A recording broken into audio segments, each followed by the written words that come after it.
Hello there, my name is Novarius, and yesterday I made a video of what's written there at the top, how to draw inspiration from researching technology from the time period you're working in. Now, that video was like 8 minutes long, and I think I could have said it in less words and in more of a comprehensive manner, but that said, I'm trying to improve myself. What I want to do today is actually give you an example of how you can implement what I said yesterday. And I all I did was just take like 20 minutes, simply looking it up on Google, right? That's all I did, and then I got my sources here. I did some clicking, my sources right there, and I created some topics, or rather, I subtracted some topics. I say research, but that's it's actually it's actually a pretty big word for what I did. I just took some interesting topics from what I've seen there, and I wrote those down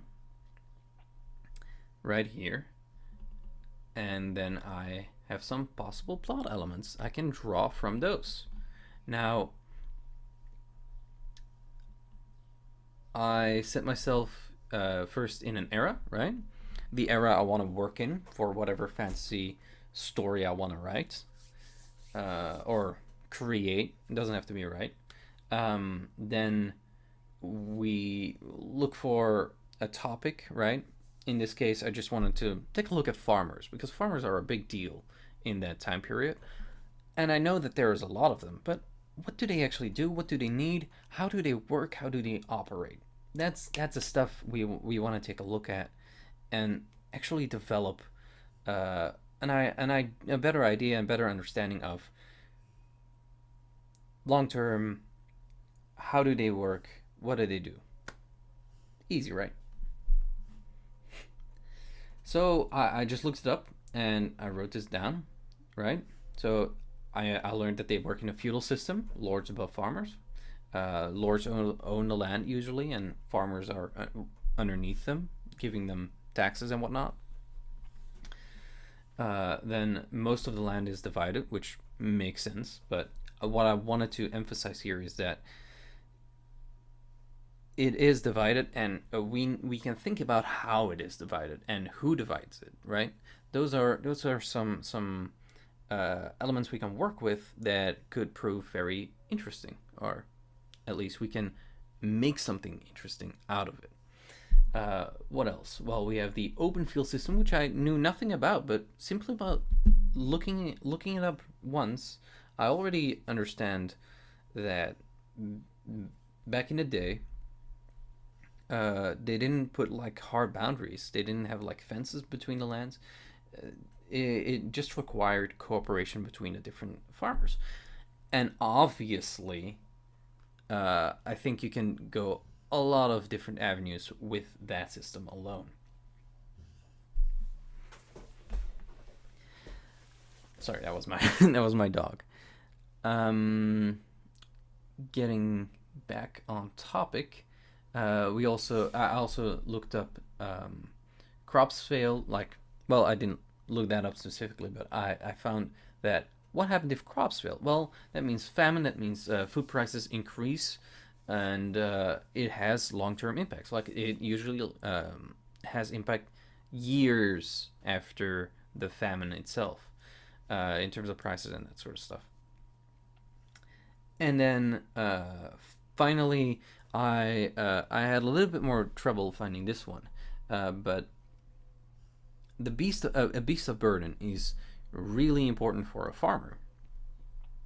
I kind of hoped we could find some more stuff about the farmer specifically, but most of the information I found so far with my very simple research um, was mostly about the agriculture rather than the actual farmer, which is fine. We can still create quite a lot of intriguing and interesting plot elements. So That's what I got. These are the sources if you want to look them up yourself. They're actually quite nice. Just very simple, but quite nice. So then I wrote down like all I did. This is in order. I looked at these, and then I wrote down in order what I could make with them. But this is just one example. You can go so many different ways with what you just found out, right? So, for instance, the first one, farmers had bad crops and are scared of repercussions from their lord. Who is the lord? Who are these farmers? Is it all of the farmers that had a bad crops? Maybe there are some who are like kind of in competition and would want to rat out on them, but maybe they don't have that information yet. Maybe there is another party who has the information, knows that the like the farmers from that are in competition with them need that information, and there could be like you can already play with that in so many different ways, and it doesn't take it like it didn't take me a long time. I just very easily found that out, and the hope is that you will be able to use this technique, if it is a technique. It's not really a technique, um, to create your own, but just an example, right? Next, land divided between clans who are sworn to a landlord, right? That is an imaginary fantasy thing. As far as I know, it's never been the way, right? Maybe it changed clans to farmers. That might be more accurate. But I was wondering, like in my fantasy world, right? I want to apply to my fantasy world. There are like clans who serve their lord, and that is the feudal system that they live in, right? And in this case, we can go different avenues, right? Within that one sentence alone, um, which is like, for instance, love story between two clan members. Third party who desires the land is setting the clans against each other. Like, just something I came up with on the fly. It makes sense. It can create some really amazing narrative, and notice that I haven't put in a lot of effort yet. I do have a lot of information, which I think is pretty cool. Yeah, what else can we do? Well, we have the open field system, right? With a lack of boundaries, much dispute is had. Like, to me, that seems like an obvious one. You can be more creative with it. Um,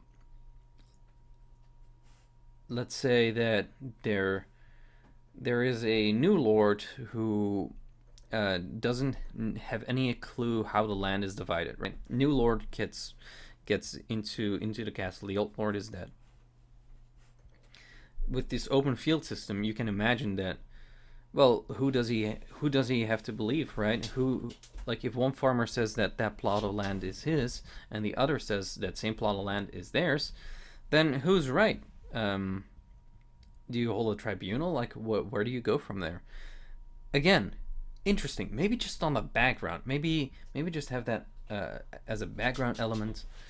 But it is one of those things that you can use and feel content about just having as a background element. And for instance, if you're running a D&D campaign, you can actually just sorry, use this in the background, and if your players jump on it, you can further develop it, right? That is another reason why something like this is really great, because what it gives you is a skeleton of your world. It gives you a skeleton of the specific location and what is going on there, and you don't really have to fill in all the blanks just yet. You can just throw it out there.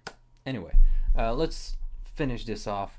Crops failure is apocalypse. I wrote that as an exaggeration, obviously, because yeah, it is horrible. There will be famine and whatnot, but apocalypse maybe exaggeration or maybe not, because what if within this world, this crops failure, right, in this very specific war-torn location, for instance, um, is an actual apocalypse, and it just turns everyone to shit because they all want to survive, right?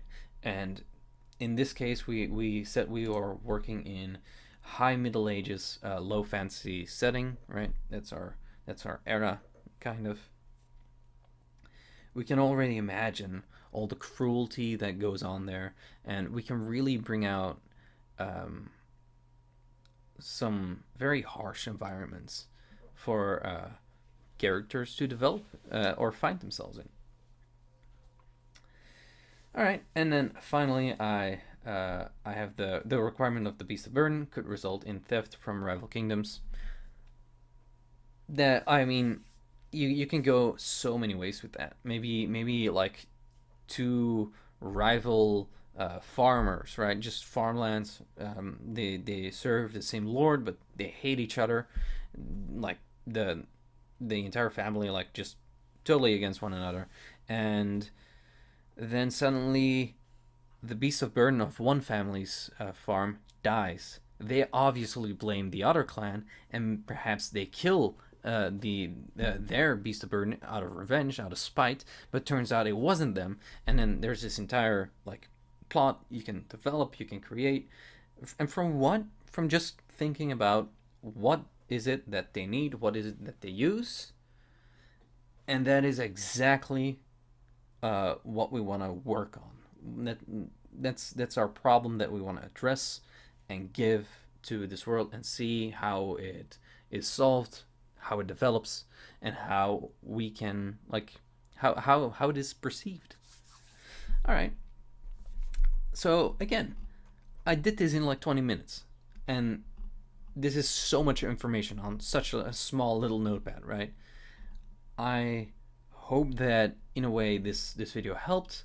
I hope that I clarified myself from the previous video, and yeah, I think for our next work, we perhaps could look at a different topic. We could just change this. We can also change this and do some different research on it and see, like, maybe give some more examples. I also want to just generally look at fantasy thoughts, just talk fantasy and kind of see where the conversation goes. But for that, I need you to join me over at twitch.tv/Novarius. Hope to see you there. And yeah, I'll speak to you again soon.